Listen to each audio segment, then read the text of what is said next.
ॐ भूर्भुवः स्वः तत्सवितुर्वरेण्यं भर्गो देवस्य धीमहि धियो यो नः प्रचोदयात् ॐ शान्ति शान्ति शान्तिः.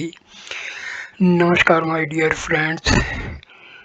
This is another video in the Upanishadic story series.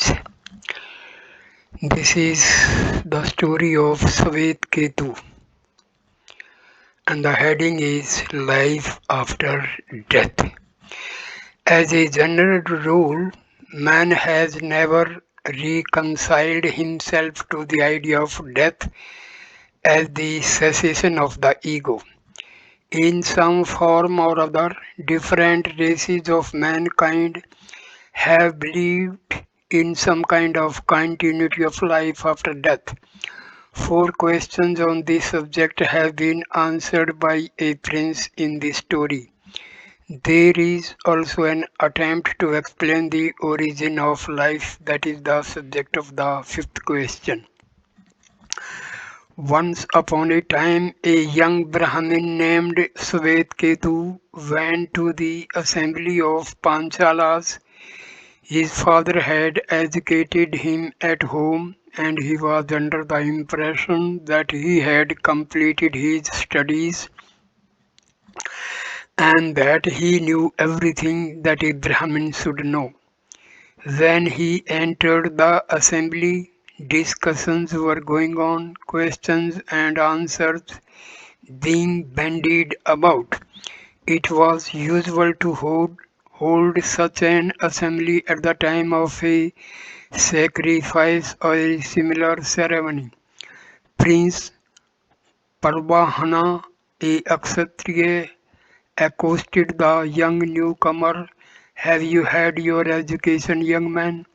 Swetketu said with pride, Yes, indeed, I have. Do you know where all these people go to from here after death? No, sir, I do not know. Do you know how they return to this world again? No, sir, I do not know. Do you know the courses of the two paths along which the dead travel and which are known as the path of light, Devyana, and the path of darkness, Pitriyana? No, sir, I do not know. Do you know why the other world does not become overfull, though so many continue to depart from this world and enter it? No, sir, I do not know. Do you know how in the fifth stage elemental matter becomes the Purusha or the living person? No, sir, I do not know. Then how dare you say that your education is complete? You do not seem to know anything of this important subject which concerns every one of us, said the prince with some disparagement.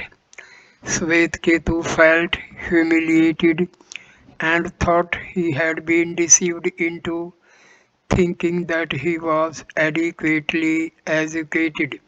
So he went straight to his father and said, Father, you said my education was complete. But when Prince Parvahana asked me some 5 questions, believe me, I could not reply to even one of them. How then did you say that I was sufficiently educated? He then told his father the whole story about the 5 questions and his discomfiture in the assembly of the Panchalas. Dear child, replied the father, I myself do not know the replies to the questions you have just mentioned. I do not know the reply to even one of them. If I had that knowledge, do you think that I would have ever withheld it from you? The father then went himself to the prince to learn at his feet. He bowed to him respectfully and waited at his court. Next morning, when the prince saw Swetketu and his father, he said to the father respectfully, Sir, I offer you wealth which is dear to all. You may demand as much as you please. The Brahmin said, Great prince, let the wealth remain with you. I do not want it at all. I want knowledge from you. I want you to talk with me as you talked with my child. I am thirsting for the knowledge of the other world.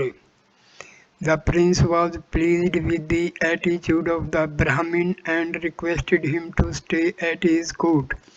He said, Respected Brahmin, so long this knowledge has been traditionally known only to the Kshatriyas. It is only now and for the first time that I am imparting that knowledge to you, a Brahmin. I shall take up the last question first. There are, as it were, five yajnas or sacrifices, and as a result of those sacrifices, it is that elemental matter is ultimately converted into life or into a person. The other world is the fire, and the sun, who is elemental matter, is the oblation offered to it.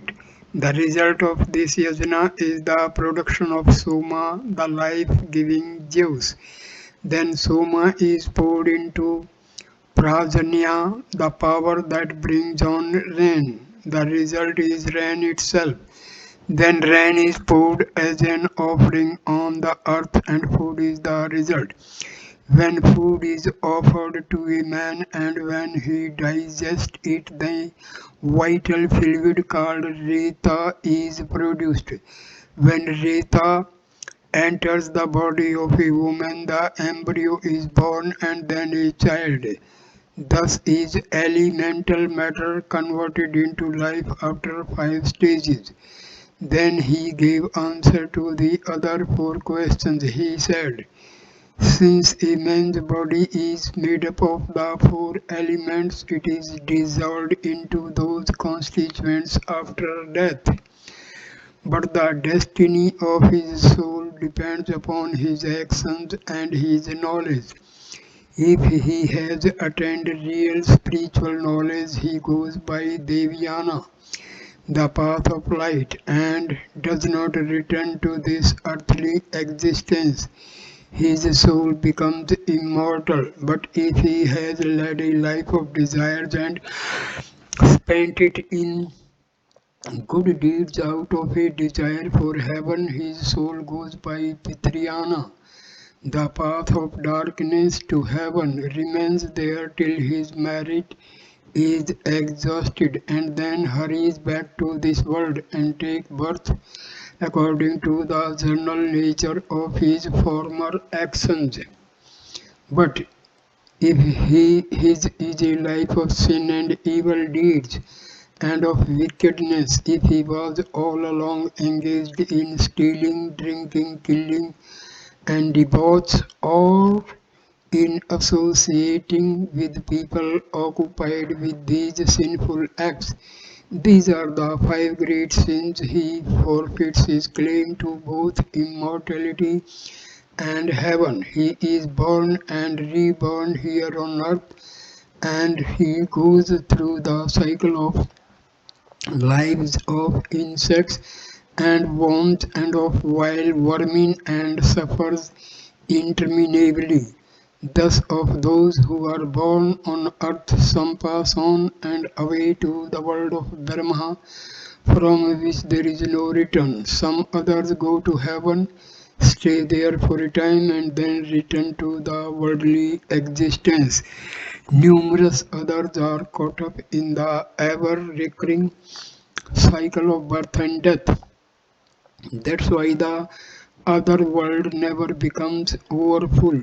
There is no such danger either. This is the knowledge of life, its origin, and of the destiny of the soul after death. This knowledge was given by Pravahan Jawali, a Kshatriya prince to a Brahmin for the first time. Thank you for watching this video. Please like, comment and share the video and subscribe the channel. Thanks a lot. Namaskar.